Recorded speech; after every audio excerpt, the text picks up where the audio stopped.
So as we start thinking about this customized software, we realize, well, platforms, again, we've talked about them being, they tend to be just too big, too clunky.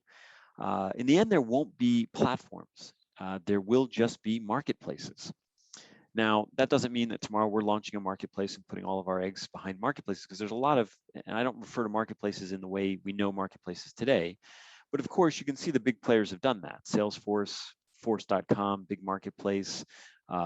Everybody has their version of a marketplace.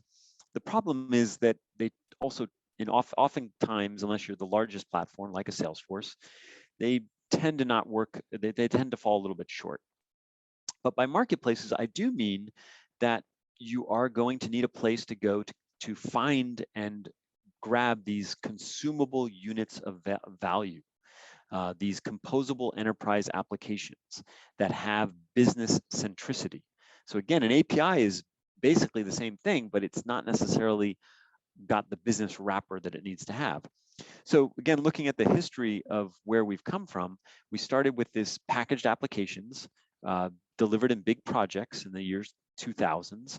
In the 2010s, we went all the way to the SVC, the service microservice kind of format, very loosely coupled, and that has been, and I call that revolution of the 2010s. Well, I'm not calling it. This is a Gartner slide.